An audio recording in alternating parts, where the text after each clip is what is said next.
জিলহজের প্রথম 10 দিনের আমল, ইবাদত, নেকামল, ভালো কাজ, এটা আল্লাহর কাছে এত প্রিয়, অন্য কোন সময়ের আমল ইবাদত, অন্য কোন দিনের আমল ইবাদত আল্লাহর কাছে এত প্রিয় না। বান্দা এই 10 দিনে নেকামল করলে আল্লাহ তাআলা যত খুশি হন, অন্য কোন সময়ের নেকামলে আল্লাহ তাআলা এত সন্তুষ্ট হন না। জিজ্ঞাসা করা হলো, কিলা ওয়ালাল জিহাদ ইয়া রাসূলুল্লাহ।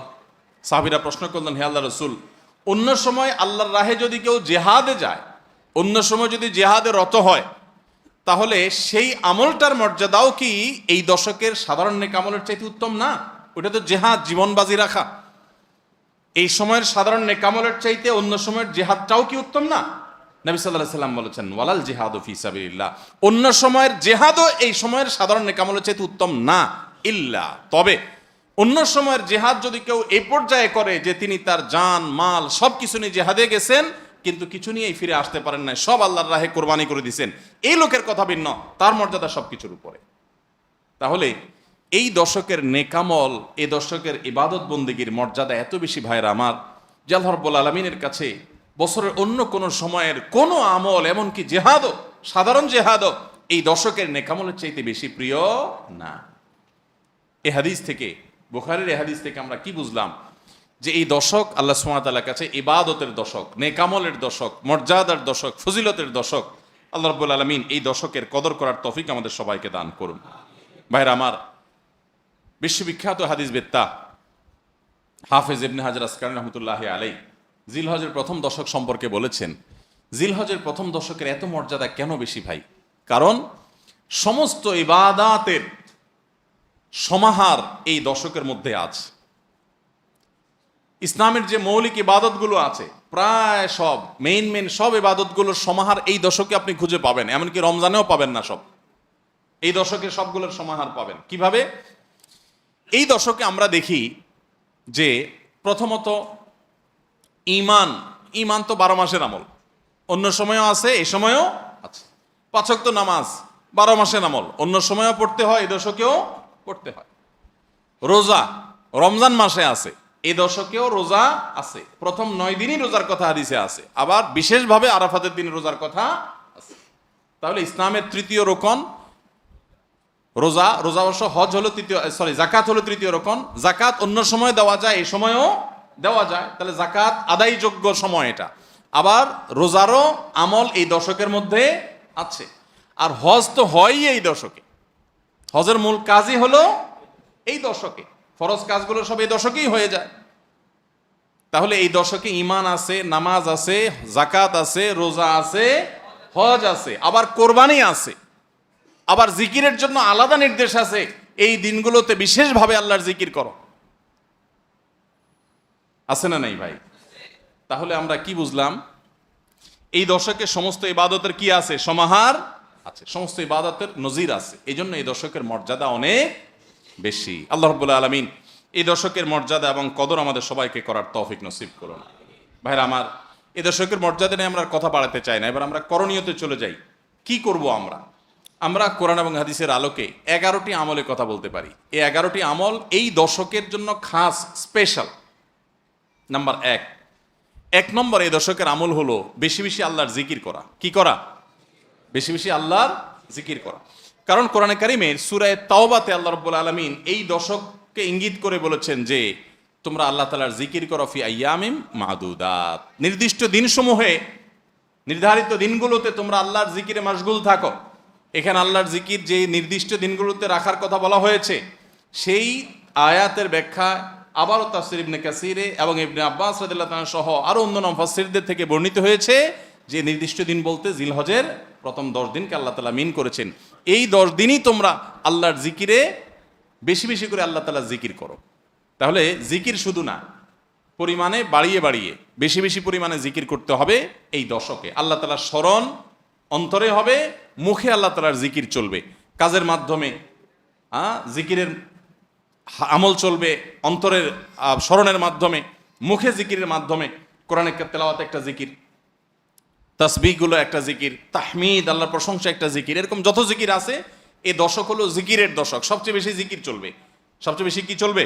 জিকির চলবে। দ্বিতীয়ত যে আমলটি চলবে তা হলো যে কোনো নেক আমল। যে কোনো নেকামল। কারণ একটু আগে আমরা হাদিস শুনলাম যে নবী করিম সাল্লাল্লাহু আলাইহি ওয়াসাল্লাম বলেছেন, মা মিন আইয়ামিন আল্লাহ আমালুস সালিহু ফিহিন্না আহাব্বু ইলাল্লাহ মিন হাযিহিল আইয়াম। এই জিলহজের 10 দিনের চাইতে অন্য কোনো দিনের নেকামল আল্লাহর কাছে বেশি প্রিয় না। মাস হিসাবে রমাদান সবচেয়ে সেরা, আর দিন হিসাবে খুচরা দিনগুলোর মধ্যে রমজানের বাইরে সবচেয়ে সেরা কোনটা? জিলহজের প্রথম দশক। রমজানের পরে মর্যাদার বিচারে সবচেয়ে বেশি মর্যাদাপূর্ণ দশক হলো এই দশক। এই জন্য এই দশকে আমল করলে আল্লাহর কাছে এত প্রিয় যে অন্য কোনো সময়ের আমল আল্লাহর কাছে এত প্রিয় না। এই জন্য এই দশকের দ্বিতীয় আমল হলো বেশি বেশি নেকামল করা। বেশি বেশি কি করা? নেকামল করা। রুটিন যে নামাজগুলো আছে, কাজগুলো আছে, সেগুলো বিশেষ ইহতেমামের সাথে করা। অন্য সময় আপনি নামাজের টুকটাক গাফলতি করেন, কিন্তু এই দশকে মোটেই করবেন না। অন্য দশকে আপনার ফজরের জামাত একটু মিস হয়, এই দশক মোটেই করবেন না। আগে থেকে ইহতেমাম থাকবে যে এই দশক কোনোভাবে ইবাদত থেকে আমি যেন দূরে না থাকি। আল্লাহ তাআলা আমাদের সবাইকে আমলের তৌফিক দান করুন। তাহলে 2 নম্বর আমল হলো বেশি বেশি নেকামল করা এই দশকে। রুটিন নেকামলগুলো যেগুলো সবসময় করতে হয়, এগুলোকে বিশেষ ইহতেমামের সাথে করা, আর আরো নফল আমল বাড়িয়ে বাড়িয়ে করা। আপনি অন্য সময় কোরআন তেলাওয়াত খুব বেশি করতে পারেন না, এই দশকে কোনো অবস্থাতে ছাড়বেন না। অন্য সময় তাসবিহ তেলাওয়াত খুব বেশি হয় না, এই দশকে কোনো অবস্থায় ছাড়বেন না। অন্য সময় নামাজে খুব বেশি খুশু ধরে রাখতে পারেন না, এই দশকে চ্যালেঞ্জ থাকবে যে ধীরস্থিরতার সাথে মনোযোগের সাথে নামাজ পড়বো। এভাবে নেকামলের কসরত করতে থাকবেন। আল্লাহর প্রিয় পাত্র হওয়ার পথে আমরা এগিয়ে যেতে চাইলে এই দশক, এই 10টা দিন আমাদের জন্য বিরাট বড় একটা সুযোগ। আল্লাহ আমাদের সবাইকে তৌফিক দান করুন। 3 নম্বর, এই দশকের করণীয় হলো সকল গুনাহ থেকে অন্য সময়ের চাইতে এই সময়টাতে বেঁচে থাকার জন্য বেশি সচেষ্ট থাকা। গুনাহ তো 12 মাসই আমরা করব না, কিন্তু এই দশক গুনাহ না করার ব্যাপারে চেষ্টাটা একটু বেশি থাকবে। কারণ আপনারা সূরা তাওবার একটি আয়াত শুনেছেন, আল্লাহ রাব্বুল আলামিন সম্মানিত 4 মাসের আলোচনা করে বলেছেন, যালিকাদ দীনুল কাইয়্যিম ফালা তাজলিমু ফিহিন্না আনফুসাকুম। এই সম্মানিত মাসগুলোতে তোমরা নিজের প্রতি নিজে অবিচার করিও না। ভাইরা আমার, তার মানে যেই সময়টাতে আল্লাহর নৈকট্য লাভের সুযোগ, ওই সময়টাতে যদি কেউ পাপাচারে লিপ্ত হয়, এর চেয়ে পাপিষ্ট আর কে আছে? এই জন্য আল্লাহ রাব্বুল আলামিন আমাদেরকে দরদের সাথে বলছেন, ভাষা খেয়াল করেন, ফালা তাজলিমু ফিহিন্না আনফুসাকুম, তোমরা নিজের পায়ে নিজে কুঠারাঘাত করিও না। এই 10 দিন না, শুধুমাত্র এই পুরো সম্মানিত 4 মাস, সম্মানিত 4 মাসের ভিতরে টানা 3টা মাস চলছে, জিলকদ, জিলহজ, মুহররম, আরেকটা হলো রজব মাস, রমজানের আগের মাস। তাহলে সম্মানিত 4 মাসের মধ্যে এই 10টা দিন আবার বিশেষ মর্যাদাবান। অতএব এই আয়াতটা এখানে আরো বেশি ফিট হবে, অর্থাৎ পাপাচার থেকে বাঁচার জন্য আলাদা কসরত থাকবে। অন্য সময় আমি গুনাহের কাজ করলেও এই দশকে কোন অবস্থাতে আল্লাহর নাফরমানি করব না। আল্লাহ আমাদের সবাইকে বেঁচে থাকার তৌফিক দান করুন। ভাইরা আমার, তাহলে 3 নম্বর আমল আমরা পেয়ে গেলাম। 4 নম্বর আমল হলো যাদেরকে আল্লাহ তাআলা সামর্থ্য দিয়েছেন তারা হজ করবেন। এই দশক হজের আমলের মাস, আমলের দশক, এই দশকেই হজ হবে। অতএব যাদের তৌফিক দিয়েছেন আল্লাহ তাআলা, তারা কি করবেন? হজ করবেন। এটা এই দশকের আমল। এটা হলো 4 নম্বর আমল। 5 নম্বর আমল হলো যাদেরকে আল্লাহ সামর্থ্য দিয়েছেন তারা এই দশকে কোরবানি করবেন। কারণ কোরবানি এমন একটা আমল, নবী করিম সাল্লাল্লাহু আলাইহি সাল্লাম মদিনা হিজরত করেছেন, এরপর থেকে প্রতি বছরই তিনি কি করেছেন? কোরবানি করেছেন। আল্লাহ নির্দেশ করেছেন, ফাসাল্লি লিরাব্বিকা ওয়ানহার, তুমি তোমার রবের নির্দেশ পালনার্থে নামাজ আদায় করো এবং কোরবানি করো। এই জন্য ঈদুল আজহা অর্থাৎ এই জিলহজের প্রথম দশকের শেষ দিন অর্থাৎ 10ম দিনে কোরবানির আমলটা করা, এটা যাদের সামর্থ্য আছে তাদের জন্য প্রযোজ্য। এই দশকের একটা আমল হলো কি করা? কোরবানি করা। কয়টা আমল গেল? 5টা। 6 নম্বর হলো যাদের কোরবানি করার ইচ্ছা আছে তারা জিলহজের চাঁদ ওঠার আগে জিলকদ মাসের শেষ দিনের মধ্যে তাদের হাতের নখ, চুল, গোফ, অবাঞ্ছিত লোম এগুলো সব কেটে পরিষ্কার করে ফেলবেন এবং এই দশক আর সেগুলোতে হাত দিবেন না। কোরবানি করে তারপরে সেগুলো পরিষ্কার করতে চাইলে করবেন, এই দশকে আর হাত দিবেন না। নবী সাল্লাল্লাহু আলাইহি সাল্লাম বলেছেন, মান আরাদা আন ইউদাহিয়া ফালা ইয়াখুয মিন শা'রিহি ওয়া আযফারিহি শাইআ, যে ব্যক্তি কোরবানি করার এরাদা করেছে, নিয়ত করেছে, সেই জন্য তার চুল, নখ এগুলো না কাটে। ওই 10 দিন জিলহজের চাঁদ উঠছে আর কাটবেন না, চাঁদ উঠার আগে কেটে ফেলবেন এবং কোরবানির পরে যায় কাটবেন। এই 10 দিন বিরত থাকা। তবে অন্য আরো বিভিন্ন রেওয়ায়াত থেকে, বর্ণনা থেকে বোঝা যায় যে এই আমলটা শুধু যিনি কোরবানি করবেন তিনি নয়, যিনি কোরবানি করবেন না, কোরবানি করার সামর্থ্য নাই, তিনি এই আমল করতে পারেন, তাহলে আল্লাহ তাআলা তাকে কোরবানি করার সওয়াব দান করবেন।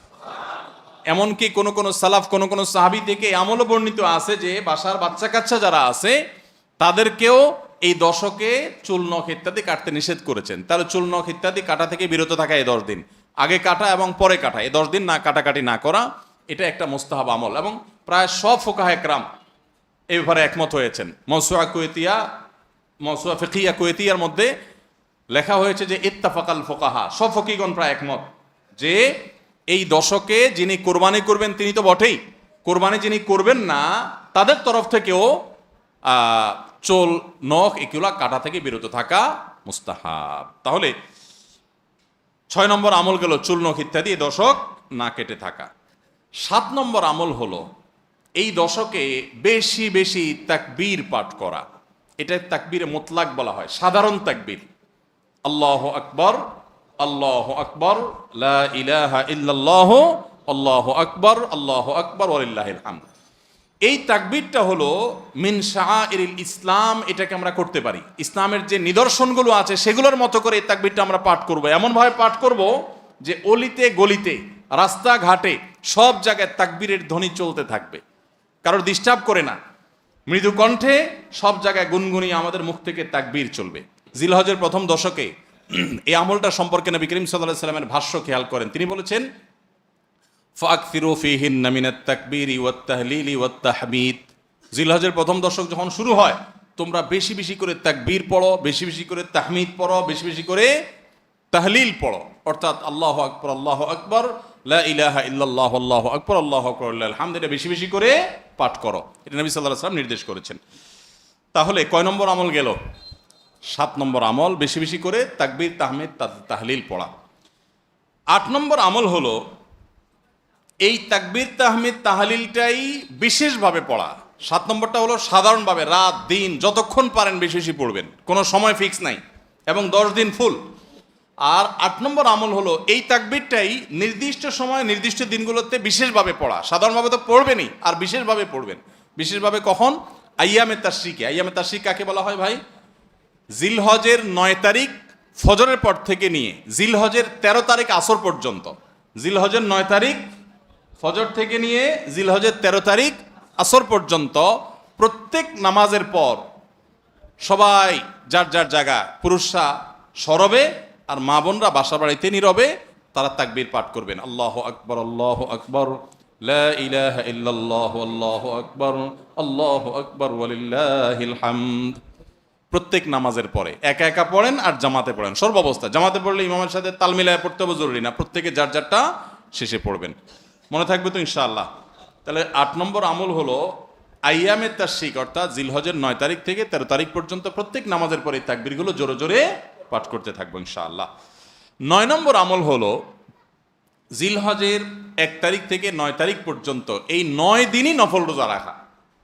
এই 9 দিনই নফল রোজা রাখা। এই 9 দিন নফল রোজা রাখা সম্পর্কিত একটা হাদিস পাওয়া যায়, এবং এই 9 দিনের নফল আমল সম্পর্কে মওসুআ কুয়েতিয়া ফিকহিয়া, মওসুআ ফিকহিয়া কুয়েতিয়া, কুয়েত থেকে প্রকাশিত ফিকহ বিশ্বকোষ, সেখানে বর্তমান সময়ের সবচাইতে অথেন্টিক ফতোয়ার কিতাবগুলোর মধ্যে থেকে, প্রসিদ্ধ কিতাবগুলো থেকে একটা, ফতোয়ার কিতাবগুলো থেকে মওসুআ ফিকহিয়া কুয়েতিয়া, সেখানে লেখা হয়েছে যে ইত্তাফাকাল ফুকাহা, সমস্ত ফকিগণ এই ব্যাপারে একমত যে জিলহজের 1 তারিখ থেকে 9 তারিখ পর্যন্ত এই 9 দিনই রোজা রাখা মুস্তাহাব। এই 9 দিন রোজা রাখা মুস্তাহাব। বিভিন্ন বর্ণায়ও এটি প্রমাণিত হয়, যদি সে বর্ণাগুলো কোনো কোনো সনদ দিয়ে মুহাদ্দিসরা কেউ আপত্তি তুলেছেন, কিন্তু ফুকাহে কেরাম এ ব্যাপারে রেকমেন্ড করেছেন যে এই 9 দিন রোজা রাখা মুস্তাহাব। যেহেতু জিলহজের প্রথম 10 দিনের পুরো 10 দিনই ইবাদত আল্লাহর কাছে প্রিয়, অতএব নফল আমল, রোজাও একটা নফল আমল, সেই হিসাবে রোজাটা অটোমেটিকও চলে আসে। এজন্য 9 নম্বর আমল হলো জিলহজের 1 থেকে 9 তারিখ পর্যন্ত এই দিনগুলো কি করা? রোজা রাখা। 10 নম্বর আমল হলো স্পেশালি বিশেষভাবে আরাফার দিনে, অর্থাৎ জিলহজের 9 তারিখে রোজা রাখা। জিলহজের 9 তারিখে কি করা? রোজা রাখা। প্রথম 9 দিন সাধারণ, আর বিশেষভাবে 9 তারিখের গুরুত্ব আরো বেশি, কারণ নবী করিম সাল্লাল্লাহু আলাইহি ওয়াসাল্লাম বলেছেন সিয়ামু ইয়াউমি আরাফা আহতাসিবু আলাল্লাহি আন ইউকাফিরা সানাতাল্লাতী ক্বাবলাহা ওয়াল্লাতী বাদাহা।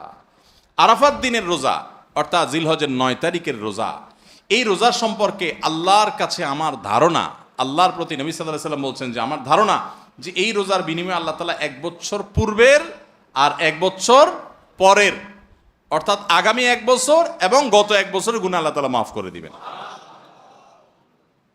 আমরা এই পর্যন্ত যত ফজিলতের কথা শুনেছি, পিছনে গুনাহ মাফ করে দিবেন, গত 1 বছর গুনাহ মাফ করে দিবেন, সারাদিন গুনাহ মাফ করে দেওয়া হবে, এরকম বিভিন্ন হাদিস আমরা শুনেছি। কিন্তু এরকম কোন হাদিস কেউ হয়তো আমরা এই হাদিস ছাড়া আরেকটা হাদিস শুনি নাই যে 1 বছর অগ্রিম গুনাহ মাফ করবেন। যদি আল্লাহ তাআলা কাউকে হায়াত দেন, তিনি 1 বছরের গুনাহ মাফ পেয়ে যাবেন। কোন কোন হাদিস বেত্তাগণ বলেন যে হাদিসের মধ্যে ইশারা পাওয়া যায় যে কেউ যদি আরাফাতের রোজা রাখার তৌফিক পায়, হয়তোবা আগামী 1 বছর হায়াত পাওয়ার তৌফিক হবে তার। যদিও এটা জাস্ট একটা ব্যাখ্যা, এটা এমন না যে হাদিসে বলা হয়েছে আলাদা গ্যারান্টি দিয়ে, এরকম না। অতএব এর ব্যত্যয় ঘটলে করতে পারে। কথা বুঝে আসছে ভাই? তো এই জন্য এই আরাফাত দিনের রোজা এটা আমরা মিস করব না ইনশাআল্লাহ। তাহলে 10 নম্বর আমল গেল জিলহজের 9 তারিখের রোজা। 11 নম্বর আমল হলো ঈদুল আজহার সমস্ত সুন্নাতগুলো আমল করা। ঈদুল আজহার অনেকগুলো সুন্নাত আছে না, এই সুন্নাগুলো সবগুলো আমল করা। ঈদুল আজহার যে সুন্নাগুলো আমল সাধারণত হয় না, গোসল আমরা করি, সুগন্ধি আমরা ব্যবহার করি, আলহামদুলিল্লাহ, অন্য অনেক সুন্নাত আমরা আমল করি, কিন্তু যে সুন্নাতের আমল সাধারণত হয় না তার ভিতরে একটা হলো ফজরের নামাজ মহল্লার মসজিদে এসে পড়া, ভোর রাতে আগে আগে উঠা। অন্য সময়ের চাইতে ঈদের দিন ফজরে মুসল্লি আরও আমাদের মসজিদে কম থাকে, কারণ চাঁদ রাইতে তামাশা করে বেড়ায়, ফজর নামাজ মিস হয়ে যায়। তো ইমানদার সেটা করতে পারেন না। ঈদের সুন্নাহটা বিশেষভাবে আদায় করার চেষ্টা করা দরকার, অর্থাৎ জামাতের সাথে ফজর নামাজ পড়া দরকার, আগে আগে উঠা দরকার। ঈদের দিনের সুন্নাতগুলোর মধ্যে থেকে একটা। আরেকটা সুন্নাত আমাদের অবহেলিত, আদায় হয় না, সেটা হলো ঈদুল আজহা হোক আর ঈদুল ফিতর হোক, ঈদের নামাজ মাঠে পড়ার চেষ্টা করা দরকার। কোথায়? মাঠে। মাঠ এখন কম, বিশেষ করে শহর এলাকাতে মাঠ একটু কম, কিন্তু যেগুলো আছে সেগুলোও যদি সঠিকভাবে সবগুলোকে ব্যবহার করা হয় তাহলে অনেক জায়গায় সুন্নাহ জিন্দা হয়। আমরা ঈদের নামাজ মসজিদে পড়ি, কেন পড়ি? একটা অজুহাত দেই, মাঠ কম। এই অজুহাত সব ক্ষেত্রে গ্রহণযোগ্য না এবং সঠিক না। অনেক জায়গায় মাঠ থাকা সত্ত্বেও মানুষ মসজিদে নামাজ পড়ে, কারণ সব মহল্লার মানুষ আলাদা আলাদা নিজেরা একটু মাতবরি করতে চায়। আমরা আবার আরেক জায়গায় নামাজ পড়তে যাবো, আমাদের একটা বাঁকাওয়াতি থাকে। এই রোগ মসজিদে মসজিদে ঢুকে গেছে, মসজিদ কমিটির লোকদের মধ্যে রোগ ঢুকে গেছে। তারাই কোরবানি করতে রাজি না যে আমরা এখানে জমাত করব না, চল আমরা সবাই মিলে বড় একটা মাঠে করি। বড় মাঠে কয়েক মসজিদের মুসল্লিরা একসাথে নামাজ আদায় করার যে সৌন্দর্য আছে, এই সৌন্দর্য মসজিদের মধ্যে ঈদের নামাজ পড়ার মাধ্যমে নাই। এই জন্য ভাইরা, মাঠে ঈদের নামাজ জিন্দা করার চেষ্টা করতে হবে ইনশাআল্লাহ। চেষ্টা করা যাবে না ইনশাআল্লাহ? তাই বলে আবার রাস্তাঘাট আটকায় মানুষের অসুবিধা হয় সেভাবে করে ঈদের নামাজ ব্যবস্থা করেন না। হ্যাঁ, যদি কোনো রাস্তা এরকম হয় যে না, এ রাস্তা বিকল্প বহু রাস্তা ডানে বামে আসে, মহল্লার রাস্তা, কারোর কোনো অসুবিধা হবে না, তাহলে সেখানে হতে পারে শর্ত সাপেক্ষে। কিন্তু সাধারণত রাস্তা নয়, বরং আমাদের নামাজ পড়তে হবে কোথায়? মাঠে। এবং ঈদের নামাজ মসজিদে আদায় করবেন না, মাঠে আদায় করবেন। এই আওয়াজটা সর্বত্র তোলা দরকার। শহর তো বটেই, গ্রামে পর্যন্ত এখন প্রত্যেক মসজিদে মসজিদের নামাজ হয়। কেউ কাউকে মানতে রাজি না, কেউ কাউকে মানতে রাজি না। আরেক জায়গায় ঈদগাহে নামাজ পড়বো, আমাদের ইজ্জত থাকে নাকি? তো এই লোক ইসলাম বুঝে নাই। ঈদের জামাত হবে, অনেক বড় জামাত, সেখানে বহু মসজিদের মুসল্লিরা আসবে, এটার মধ্যেই সৌন্দর্য, পুরো মহল্লার মানুষের সম্মিলন ঘটবে। এই সুন্নাতটা আদায় হয় না। ঈদুল আজহার আরেকটা সুন্নাত অবহেলিত, সেটা হলো ঈদুল আজহায় আমরা জানি যে প্রথম খাবার ঈদুল আজহার কোরবানির গোশত দিয়ে হবে, এটা সুন্নাত। ওমর রাদিয়াল্লাহু তাআলা থেকে একটা রওয়ায়াত বর্ণিত আছে যে আল্লাহ তাআলার উদ্দেশ্যে কোনো কিছু দান করলে এটা নিজে ভোগ করা যায় না। যায়? আপনি আল্লাহকে খুশি করার জন্য আল্লাহর ওয়াস্তে কিছু দিয়ে দিয়েছেন, এটাকে নিজে খাওয়া যায়? আর এটা আপনি গরিবকে দিয়ে দিবেন, মসজিদে দান করলে মসজিদকে দিয়ে দিবেন, আপনি নিজে ভোগ করতে পারবেন না। শুধু কোরবানি এবং আকিকা, এই দুইটা আমল আছে যে এই দুইটা আমল আল্লাহকে খুশি করার জন্য জবাই করার সময় বলছেন বিসমিল্লাহ আল্লাহু আকবার, আল্লাহুম্মা লাক মিনকা ওয়ালাক, আল্লাহ আপনার তরফ থেকে আবার আপনার উদ্দেশ্যেই কোরবানি করলাম, আমার কোনো ধান্দা নাই। অথচ আবার ঠিকই ওইটার গোশতটা আল্লাহ আপনাকে খেতে দিয়েছেন, কারণ এটা আল্লাহর পক্ষ থেকে সাদাকা, আল্লাহর পক্ষ থেকে মেহমানদারি, যে আল্লাহ আপনার থেকে কবুল করেছেন এবং বলেছেন বান্দা আমি বুঝে পাইছি, এবার তোমাকে দিছি, তুমি খাও। তো এই জন্য আল্লাহর মেহমানদারি দিয়ে দিনের প্রথম খাবার গ্রহণ করা, যাতে করে ক্ষুধার্ত থেকে খাবারের প্রতি আগ্রহী হন আপনি এবং আল্লাহর মেহমানদারি দিয়ে প্রথম খাবার খান আপনি, এটা সুন্নাত। এই জন্য ঈদুল আজহার দিন আমরা কোনো কিছু না খেয়ে থাকবো, রাতে খেয়ে যে শোবো, এরপরে আর কোনো কিছু খাবো না, ঈদগাহে আসবো না খেয়ে, কোরবানির পশুর গোশত বানায়া রান্না করে ওইটা দিয়ে প্রথম খাবার খাবো ইনশাআল্লাহ। আল্লাহ তাআলা আমাদের সবাইকে এই সব সুন্নাহগুলো মেনে চলার তৌফিক দান করো। তাহলে 11 নম্বর আমল হলো ঈদুল আজহার সব সুন্নাহগুলা পালন করা। জিলহজের প্রথম দশক শুধু কোরবানির পশু কেনা বেচার দশক নয়, এই দশক ইবাদতের দশক, এই দশক আমলের দশক। নবী করিম সাল্লাল্লাহু আলাইহি সাল্লাম বলেছেন, মা মিন আইয়ামিন আল আমালুস সালিহু ফিহিন্না হাব্বু ইলাল্লাহ মিন হাযিহিল আইয়াম। কিলা ইয়া রাসূলুল্লাহ ওয়ালাল জিহাদু ফি সাবিলিল্লাহ? ক্বাল ওয়ালাল জিহাদু ফি সাবিলিল্লাহ। নবীজি সাল্লাল্লাহু আলাইহি সাল্লাম বলেছেন, জিলহজের এই 10 দিন, এই 10 দিন, পহেলা জিলহজ থেকে 10 জিলহজ পর্যন্ত, এই 10টা দিন নেক আমল করলে আল্লাহর কাছে এর মর্যাদা, মাহাত্ম্য, ফজিলত এত বেশি যে অন্য কোন সময়ের অন্য কোন আমলে আল্লাহ এত খুশি হন না বা আল্লাহর কাছে এত প্রিয় না, এই দশকের ভালো কাজ আল্লাহর কাছে যত বেশি প্রিয়। এই দশক উপলক্ষে আমরা 10টি কাজ করব। জিলহজের প্রথম 10টি দিন এবং এই 10টি রাত রমজানের পরে ইবাদতের সবচাইতে গুরুত্বপূর্ণ, তাৎপর্যপূর্ণ, ফজিলতপূর্ণ দশক এবং মৌসুম। জিলহজের প্রথম দশকের যত গুরুত্ব কোরআন হাদিসে এবং সালাফে সালেহিনের আমলের মধ্যে বর্ণিত হয়েছে, আমাদের সমাজে এই 10টা দিনের ইবাদতের ব্যাপারে মানুষের অবহেলা যেন ততটাই চরমে। ইসলাম জিলহজের প্রথম 10 দিনের যত গুরুত্ব, যত তাৎপর্য বর্ণনা করেছে, এর ছিটে ফোটাও আমাদের সমাজে সচরাচর চোখে পড়ে না। আমরা কোরবানির পশুর হাট কিংবা গরু ছাগলের আনাগোনা দেখে জিলহজ মাস আসছে সেটা টের পাই, অনুভব করতে পারি। অথচ সাহাবা ইকরাম রিদওয়ানুল্লাহি তাআলা আলাইহিম আজমাইন তারা জিলহজের প্রথম 10টি দিন ইবাদতের ব্যাপারে এত বেশি মাশগুল হতেন, এত বেশি রত থাকতেন যে তাদের বাজারে ঘাটে জিলহজের প্রথম দশকের আলামত বোঝা যেত। সাহাবী আবু হুরায়রা রাদিয়াল্লাহু তাআলা আনহু এবং কোন সাহাবী জিলহজের প্রথম দশক এলে বাজারে যেতেন শুধুই তাকবীর পাঠের উদ্দেশ্যে, কোনো কেনা বেচার উদ্দেশ্যে না। উদ্দেশ্য ছিল বাজারে গিয়ে বাজারে দুনিয়াদারিতে মগ্ন মানুষগুলোকে জিলহজের প্রথম দশকের ইবাদতের ব্যাপারে স্মরণ করানো।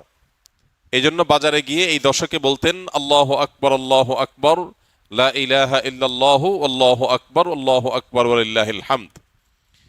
এই যে তাকবীর, তাহমিদ, তাহলিল, আল্লাহর একত্ববাদ, আল্লাহর বড়ত্ব এবং প্রশংসা জ্ঞাপন করা, এটা এই দশকের অন্যতম গুরুত্বপূর্ণ একটা আমল। এই আমল করবার জন্য সাহাবীদের কেউ কেউ বাজারে গিয়ে একটু সরবে বলতেন, যাতে করে তার শুনে শুনে অন্যরাও বলতে পারে। মিডল ইস্টের কোন দেশের কোন এলাকাতে একটি চমৎকার দৃশ্য জিলহজের প্রথম 10 দিন উপলক্ষে দেখা যায়। সেটা হলো বিভিন্ন বাসাবাড়ির গেইটে, গ্যারেজে, বিভিন্ন সুপার শপ, শপিং মল, ছোট বড় দোকান ইত্যাদিতে ছোট্ট একটা ডিভাইস সেট করে সেখানে তাকবীরের অডিও অনবরত চালু করে রাখা হয়। মৃদু ভলিউমে হালকা আওয়াজে যে তাকবীরের ধ্বনি চালানো হয়, এটার উদ্দেশ্য পথচারী বা আশপাশ দিয়ে যারা যাবে তাদের জন্য স্মরণ হয় যে এই দশকে নবী আলাইহিস সালাম নির্দেশ করেছেন ফাকসিরু ফিহিন্না মিনাত তাকবীরি ওয়াত তাহলিলি ওয়াত তাহমিদ। এই দিনগুলো যখন আসবে এবং তাকবীরের তাশরিকের, আইয়ামে তাশরিকে যে দিনগুলো আছে সেগুলোতেও আল্লাহর একত্ববাদের বর্ণনা লা ইলাহা ইল্লাল্লাহ বলার মাধ্যমে, আল্লাহর বড়ত্বের বর্ণনা আল্লাহু আকবার বলার মাধ্যমে, আল্লাহর প্রশংসার জ্ঞাপন আলহামদুলিল্লাহ বলার মাধ্যমে বেশি বেশি যেন করি আমরা। নবীজি নির্দেশ করেছেন তোমরা এই দিনগুলোতে বেশি বেশি লা ইলাহা ইল্লাল্লাহ, আল্লাহু আকবার, আলহামদুলিল্লাহ এগুলো পাঠ করবে। এই জন্য ভাইরা আমার, আমাদের কর্তব্য হলো জিলহজের প্রথম দশকের ইবাদত, এর তাৎপর্য, এর আমল, এর গুরুত্ব, এর মাহাত্ম্য এই সম্পর্কে সমাজে জানাশোনা যেন বাড়ে, সচেতনতা যেন বাড়ে। এই হারিয়ে যাওয়া বা অনেকটাই মানুষের আমল থেকে সরে যাওয়া, ছুটে যাওয়া এই বিষয়টাকে যেন পুনরায় জিন্দা করা যায়, এই জন্য আমাদের ভূমিকা রাখা দরকার। আমরা যদি প্রত্যেকটা মানুষ যার যার জায়গা থেকে সিদ্ধান্ত গ্রহণ করি যে জিলহজের প্রথম দশক উপলক্ষে কোরআন এবং হাদিসের আলোকে যে করণীয়গুলো আছে এগুলো একজন ইমানদার হিসাবে আমি আমল করব, আরো 2-4-5 জন মানুষকে আমি অ্যাওয়্যার করব, সচেতন করব, ইনশাআল্লাহ অনেকটা হারিয়ে যাওয়া এই আমলগুলো নতুন করে পুনরায় জিন্দা হবে, জীবিত হবে। চেষ্টা করা যাবে তো ইনশাআল্লাহ? প্রিয় ভাইরা আমার, আমাদের মধ্যে কেউ যদি বাজারে যায়, চায়ের দোকানে যায়, এবং যে একটু যদি জোরে আল্লাহু আকবার লা ইলাহা ইল্লাল্লাহু আল্লাহু আকবার লিল্লাহিল হামদ তাকবীর তাহমিদ তাহলিল যদি পাঠ করে, কোনো কাজ নাই, কোনো কারণ নাই, চায়ের দোকানের আড্ডার মধ্যে গিয়ে একটু উচ্চস্বরে তাকবীর পাঠ করেছে কেউ, তাহলে সমাজের মানুষ সেটাকে নেগেটিভলি দেখবে, মনে করবে লোকটার মাথায় সমস্যা কিনা, হঠাৎ করে তাকবীর কেন বলল। অর্থাৎ এই পরিমাণ গাফলতিতে আমরা নিমজ্জিত হয়ে গেছি যে আল্লাহর জিকিরটা আমাদের কাছে অস্বাভাবিক আর গাফলতিটা স্বাভাবিক হয়ে গেছে। এই পরিস্থিতি থেকে উম্মতকে বাঁচাবার জন্য আমরা একটু চেষ্টা করতে পারি না ইনশাআল্লাহ? স্কিলের ভাইরা যারা আছেন, বিশেষ করে ছুটি হয়ে যাবে, বাড়িতে যাবেন, ঘরে যখন একটু প্রবেশ করবেন, ঘরের লোকজন বিভিন্ন কাজে আছে, একটু মৃদু ভলিউমে, ডিস্টার্ব করার মতো আওয়াজে না, একটু মৃদু ভলিউমে আপনি যদি তাকবীর বলে ওঠেন, হয়তো আরেকজনের স্মরণ হবে ইনশাআল্লাহ। আমরা এখানেও যে কয়দিন আসি, আমরা বাহির থেকে এসে রুমে প্রবেশ করলাম বা কয়েকজনের মধ্যে প্রবেশ করলাম, তখন যদি একটু সরবে পড়ি এই উদ্দেশ্যে যাতে করে অন্যের স্মরণ হয়, তাহলে হয়তো আমলটা জিন্দা হবে। জিলহজের প্রথম দশক উপলক্ষে আমাদের সবগুলো মনিটরে ইনশাআল্লাহ এই দশকে তাকবীরের ধ্বনি উচ্চারিত হতে থাকবে মৃদু ভলিউমে, যাতে করে অন্যদের স্মরণ হয়। এই সবগুলোর উদ্দেশ্যই হলো জিলহজের প্রথম দশককে আমরা ইবাদত এবং আমলের একটা দশকে পরিণত করব ইনশাআল্লাহ।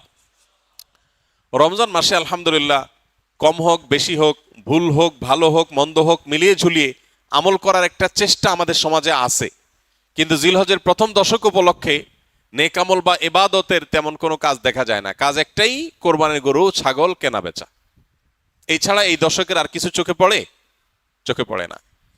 আপনারা বিভিন্ন এলাকার মানুষ আছেন, আমি আপনাদেরকে উদাত্ত আহ্বান রাখতে চাই, অনলাইনে আমাদেরকে যারা শুনছেন তাদেরকে উদাত্ত আহ্বান রাখতে চাই। অনেক কোরবানির গরু ছাগলের হাটে মাইক লাগানো হয় নানান ঘোষণা, অ্যানাউন্সমেন্ট ইত্যাদি করার জন্য। আমি লক্ষ্য করেছি খুবই দুর্ভাগ্যজনকভাবে যে কোরবানির পশু কেনা বেচার হাটের অর্থনৈতিক সুফল বিপুল পরিমাণে, আর্থসামাজিক উপকারিতা অনেক বেশি, এটাকে ঘিরে হাজার হাজার লক্ষ লক্ষ মানুষের জীবিকার ব্যবস্থা হয়। এই দেশ পশু পালনে অনেকটা স্বয়ংসম্পূর্ণ, পশুর গোশত যতটুকু আমাদের প্রয়োজন হয় তার জন্য স্বয়ংসম্পূর্ণতা অর্জন করেছে শুধু কোরবানির খাতিরে। সারা বছর একটা বাছুর লালন পালন করার পর বা 2 বছর লালন পালন করার পর যখন বাজারে বিক্রি করে, কেউ একজন গরিব মানুষের সংসার পালার মতো টাকা হয়ে যায়। বহু মানুষের জীবিকা এই কোরবানির এই ইবাদতের মাধ্যমে আল্লাহ তাআলা ব্যবস্থা করেছেন। কোরবানির এই আমলটা যেখানে একটা ইবাদত, আল্লাহর গুরুত্বপূর্ণ একটা নির্দেশ। নবী করিম সাল্লাল্লাহু আলাইহি সাল্লাম কানা নবী সাল্লাল্লাহু আলাইহি সাল্লাম আকামা রাসূলুল্লাহ সাল্লাল্লাহু আলাইহি সাল্লাম বিল মদিনাতে 10 সিনিন ইউদাহি, নবীজি 10 বছর কোরবানি করতেন, মদিনা অবস্থান করেছেন এবং কোরবানি করতেন। শুধু বিদায় হজের সময় তিনি হজের সফরে ছিলেন, বাকি বছরগুলোতে তিনি মদিনা থেকে প্রতি বছর কোরবানি করতেন। তো কোরবানির এই আমলটা যেহেতু একটা ইসলামিক কাজ, একটা ইবাদত, সেই ইবাদতকে ঘিরে যে হাট বা বাজার হয় সেখানকার মাইকে গান এবং বাজনা বাজানো হয়, এর চেয়ে দুর্ভাগ্যজনক বাস্তবতার কি আছে? তো আপনাদেরকে আমরা উদাত্ত আহ্বান রাখতে চাই, এইসব মাইকে বিভিন্ন অ্যানাউন্সমেন্ট করতে হয়, বিভিন্ন ঘোষণা দিতে হয়, সেটা দেওয়া হোক। পাশাপাশি বাকি সময়গুলোতে মানুষের অ্যাটেনশন গ্রো করার জন্য গান বাজনা নয়, তাকবীরের ধ্বনি উচ্চারিত হোক। আমরা ইনশাল্লাহ দাওয়াতের নিয়তে, মাস্তানি না, কিসের নিয়তে? দাওয়াতের নিয়তে এরকম হাট বাজারগুলোতে যারা দায়িত্বশীল আছেন তাদেরকে গিয়ে যদি ফাউন্ডেশন একটা লিফলেট দেই আর একটু হাতে পায়ে ধরে আল্লাহর ভয় দেখাই যে আপনি যে গান বাজাচ্ছেন, এই গান শুনে যত মানুষ গুনাহগার হবে, এই হারাম মিউজিকের কারণে যত মানুষ গুনাহগার হবে, আপনি দায়ী হবেন। মানুষ এসছে ইবাদতের একটা কাজের জন্য, পশু কেনার জন্য, আপনি তাকে গুনাহ করতে বাধ্য করছেন, এটা হয় না। এলাকার ওলামা একরাম যাদের প্রভাব আছে, যাদের সামাজিক অবস্থান আছে, সেরকম ভালো 2-4টা মানুষকে সাথে নিয়ে আমরা দাওয়াতের উদ্দেশ্যে বললাম। আমাদের কথা যদি কেউ আমল নাও করে, সওয়াব তো আমরা পেয়ে যাবো ইনশাআল্লাহ। চেষ্টা করা যাবে না ইনশাআল্লাহ? আমরা যদি এটা কেউ করতে পারি, পরবর্তীতে ছুটির পরে এসে ভাইজিদের কাছে আপনারা রিপোর্ট করবেন কে কোন বাজারে এই আমলটা করাইতে পারছেন, পারলে ভিডিও করে রেখে দিবেন। আমি ইনশাআল্লাহ ছুটির পরে, আমি হজর সফর থেকে ফিরে আসার পরে আপনাদের মধ্যে যারা এই কাজটা করতে পারবেন আমি আলাদা করে তাদেরকে পুরস্কার দেবো ইনশাআল্লাহ। আর আমার পুরস্কার আর কি, আল্লাহ রাব্বুল আলামিন সবচেয়ে বড় পুরস্কার ইনশাআল্লাহ দিবেন। চেষ্টা করা যাবে না ইনশাআল্লাহ? তো আমরা দাওয়াতের নিয়তে এই পরিকল্পনাটা করব যে কোরবানির পশুর হাটে গান বাজনা নয়, তাকবীর উচ্চারিত হওয়া উচিত। মানুষকে নরমের সাথে যুক্তি দিয়ে বোঝাতে হবে, রাগারাগি না, মানুষের সাথে ব্যবহার খারাপ করা না, দাওয়া হতে হবে সুন্দরভাবে। চেষ্টা করা যাবে না ইনশাআল্লাহ? একটা লিফলেট নিয়ে গেলেন কোরবানির পশুর হাটে, যে জায়গায় লাগাইলে কারোর ক্ষতি হবে না, কারোর ওয়ালে পারমিশন ছাড়া লাগালে তিনি কষ্ট পাবেন, নিষেধ করা আছে, এরকম জায়গায় না। যেখানে লাগালে কারোর কোনো অসুবিধা হবে না এরকম জায়গায়। কোন একজন রিক্সা চালক ভাই তিনি সম্মতি দিয়েছেন তার রিক্সার পেছনে লাগাতে, তাহলে তার অনুমতি নেই, তার পেছনে লিফলেট লাগাই দেন, যাতে করে এটা দেখে 10 জন মানুষ আমল করে। একটা হারিয়ে যাওয়া সুন্নাহকে, একটা হারিয়ে যাওয়া বা বেশ কয়েকটা হারিয়ে যাওয়া আমলকে আমরা সমাজে পুনরায় জীবিত করার জন্য যদি কাজ করি, তাহলে আমাদের মর্যাদা আল্লাহর কাছে কত বেশি, এই বিষয়ে বহু হাদিস বর্ণিত হয়েছে। আমরা সেই মর্যাদা অর্জন করার চেষ্টা করতে পারি না ইনশাআল্লাহ? এই জন্য ভাইরা আমার, যারা এই কথাগুলো আমরা শুনছি অনলাইনে অফলাইনে, আমরা আরো কয়েকজনের কাছে পৌঁছে দিব। জিলহজের প্রথম দশক শুধু কোরবানির পশু কেনা বেচার দশক নয়, এই দশক ইবাদতের দশক, এই দশক আমলের দশক। নবী করিম সাল্লাল্লাহু আলাইহি সাল্লাম বলেছেন, মা মিন আইয়ামিন আল আমালুস সালিহু ফিহিন্না আহাব্বু ইলাল্লাহ মিন হাযিহিল আইয়াম। কিলা ইয়া রাসূলুল্লাহ ওয়ালাল জিহাদু ফি সাবিলিল্লাহ? ক্বাল ওয়ালাল জিহাদু ফি সাবিলিল্লাহ। নবীজি সাল্লাল্লাহু আলাইহি সাল্লাম বলেছেন, জিলহজের এই 10 দিন, পহেলা জিলহজ থেকে 10 জিলহজ পর্যন্ত, এই 10টা দিন নেক আমল করলে আল্লাহর কাছে এর মর্যাদা, মাহাত্ম্য, ফজিলত এত বেশি যে অন্য কোন সময়ের অন্য কোন আমলে আল্লাহ এত খুশি হন না বা আল্লাহর কাছে এত প্রিয় না। এই দশকের ভালো কাজ আল্লাহর কাছে যত বেশি প্রিয়। সাহাবীগণ জিজ্ঞাসা করলেন, হে আল্লাহর রাসূল, অন্য সময় আল্লাহর রাস্তায় জিহাদ করলে যে বিপুল ফজিলত, সেটার মর্যাদাও কি এই দিনের চাইতে বা সেটাও কি আল্লাহর কাছে বেশি প্রিয় না? নবীজি বলেছেন, না, ওয়ালাল জিহাদু ফি সাবিলিল্লাহ। অন্য সময় জিহাদ করেও আল্লাহর কাছে এই দশকে নেক আমলের সমান সওয়াব পাওয়া সম্ভব না বা আল্লাহর প্রিয় নয়। তবে অন্য সময় যদি কেউ জিহাদ করতে বের হয়ে তার জান মাল সব কোরবান করে দেয়, তার কথা ভিন্ন, তার সাথে কারো কোনো তুলনা নেই। তাহলে ভাইরা আমার, এই দশকে নেক আমলের ব্যাপারে নবী আলাইহিস সালাম এত বেশি গুরুত্ব আরোপ করেছেন, এত বেশি গুরুত্ব দিয়েছেন, আল্লাহ তাআলার কাছে সবচেয়ে বেশি প্রিয়। এই জন্য এই দশকে আমরা নেক আমল করার চেষ্টা করবো তো ইনশাআল্লাহ? এই দশক উপলক্ষে আমরা 10টি কাজ করব।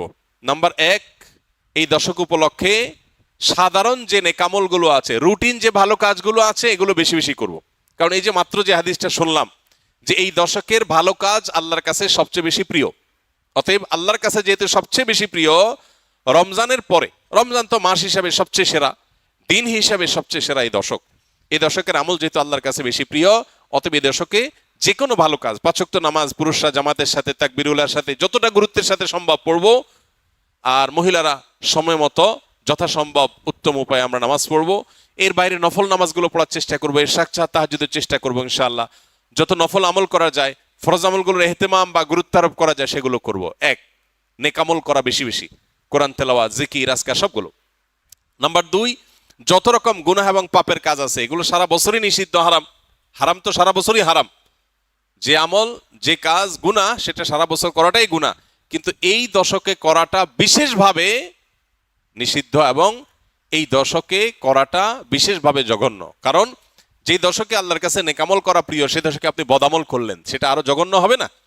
এই জন্য এমনিতেই সম্মানিত 4 মাস সম্পর্কে আল্লাহ রাব্বুল আলামিন বলেছেন, ফালা তাজলিমু ফিহিন্না আনফুসাকুম, এই দশক, এই মাসগুলোতে তোমরা নিজেদের প্রতি অবিচার করো না। এই জন্য জিলহজের প্রথম দশক সম্মানিত 10 মাস, 4 মাসেরও অংশ, আবার মর্যাদাপূর্ণ দশক, আল্লাহর কাছে সবচেয়ে প্রিয় নেক আমলের জন্য। অতএব সেই দশকে আমরা গুনাহ থেকে, পাপের কাজ থেকে বেঁচে থাকার ব্যাপারে বিশেষভাবে যত্নশীল থাকবো ইনশাআল্লাহ। যে আমলে, যে বদামলের সাথে আমরা জড়িত, যে গুনাহের সাথে জড়িত, এই দশকে সেটাতে বেঁচে থাকার চেষ্টা করব। মোবাইলে, সোশ্যাল মিডিয়াতে, ফেসবুকে, হোয়াটসঅ্যাপে, ইউটিউবে কোনো হারাম জিনিস দেখবো না, শুনবো না এবং হারাম কাজ করবো না ইনশাআল্লাহ। নাম্বার 3, বেশি বেশি আল্লাহর জিকির করা। কারণ আল্লাহ তাআলা সূরা হজের 28 নম্বর আয়াতে এই নির্দিষ্ট দিনগুলোতে আল্লাহ বেশি বেশি জিকির করতে নির্দেশ করেছেন। অতএব বেশি বেশি আল্লাহর জিকির, যত রকমের আল্লাহ জিকির হতে পারে, মুখের জিকির, অন্তরের জিকির, এই জিকিরগুলো বেশি বেশি করবো ইনশাআল্লাহ। নাম্বার 4, যাদের হজের তৌফিক হয়েছে তারা এই দশকে হজ করবেন, হজ শুরু করবেন 8 তারিখে। আর নাম্বার 5, যাদের কোরবানির তৌফিক আছে তারাও কোরবানি করবেন, কারণ মান ওয়াজাদা সাআতান লিআন ইউযাহি ওয়া লাম ইউযাহি ফালা ইয়াকরাবান্না মুসাল্লানা, যার কোরবানি করার সামর্থ্য আছে অথচ কোরবানি করলো না, নবী সাল্লাল্লাহু আলাইহি ওয়াসাল্লাম সতর্ক করেছেন, হাদিসে সতর্ক বাণী এসেছে, সেই জন্য মুসলমানদের ঈদগাহে না আসে। এই জন্য কোরবানি করা, এটা হলো পঞ্চম আমল এই দশকের, যাদের তৌফিক আছে। 6 নম্বর আমল হলো যারা কোরবানি করার সিদ্ধান্ত গ্রহণ করবেন তারা জিলহজের চাঁদ ওঠার পর থেকে নিয়ে ঈদের দিন কোরবানি করা পর্যন্ত এই সময়ের মধ্যে মাথার চুল, গোঁফ, হাত পায়ের নখ এবং শরীরের অবাঞ্ছিত পশম ইত্যাদি এগুলো কাটা থেকে বিরত থাকবেন এই 10 দিন। অর্থাৎ এগুলো চাঁদ উঠার আগে আগে কেটে ফেলবেন। আর কাটবেন কখন? কোরবানির পরে। তাহলে চাঁদ উঠা থেকে কোরবানি এই সময়ের মধ্যে চুল, নখ ইত্যাদি কাটা থেকে বিরত থাকবেন কারা? যারা কোরবানি করার নিয়ত করেছেন। যদিও এখানে কোরবানি যারা করার নিয়ত করেন নাই, যারা কোরবানি করার নিয়ত করেন নাই সে মানুষগুলোর জন্য এই আমলের কথা অনেক উলামা একরাম বলেন এবং উভয়টার সপক্ষেই কম বেশি দলিল এবং যুক্তি আছে। 7 নম্বর আমল হলো বেশি বেশি তাকবীর, তাহমিদ, তাহলিল পড়া, যেটা মাত্র বললাম। উঠতে বসতে চলতে ফিরতে বাজারে ঘাটে ঘর বাড়িতে সব জায়গাতে আল্লাহু আকবার, আল্লাহু আকবার, লা ইলাহা ইল্লাল্লাহু, আল্লাহু আকবার, আল্লাহু আকবার, ওয়ালিল্লাহিল হামদ বেশি বেশি উচ্চারণ করা। আমরা মোবাইলের ওই যে কল করলে যে বাজে, যে কি বলে ওইটাকে, রিংটোন না, ওয়েলকাম টিউন। ওয়েলকাম টিউন হিসাবে তাকবীর কিভাবে সেট করা যায় সেটার জন্য আমরা প্ল্যান করতে পারি, প্রোগ্রাম করতে পারি। আর কতভাবে মানুষকে স্মরণ করানো যায় হালাল উপায়ে, বৈধ উপায়ে, সেটা আমরা চেষ্টা করতে পারি। তাহলে 7 নম্বর আমল হলো বেশি বেশি তাকবীর, তাহমিদ, তাহলিল পাঠ করা। এটা এই 10 দিন ধরে রাত দিন কোনো সংখ্যা ছাড়া যার যতটুকু তৌফিক হয়। 8 নম্বর আমল হলো এই তাকবীরটাই আইয়ামে তাশরিকে অর্থাৎ জিলহজের 9 তারিখ বাদ ফজর থেকে নিয়ে জিলহজের 13 তারিখ আসর পর্যন্ত প্রত্যেক নামাজের পরে একবার করে পাঠ করা, নারী পুরুষ সবাই। এটা আবশ্যক, সবাইকে করতে হবে প্রত্যেক নামাজের পরে একবার করে। এটা হলো তাকবীরে মুকাইয়াদ বলে, নির্দিষ্ট তাকবীর এই দিনগুলোতে এই নামাজের পরে। আর প্রথমটা বললাম 7 নম্বর আমল হলো সাধারণ তাকবীর, তাকবীরে মুতলাক, অর্থাৎ এই দশক জুড়েই সবসময় বেশি বেশি তাকবীর পাঠ করা। তাহলে 8টা আমল পেয়ে গেলাম।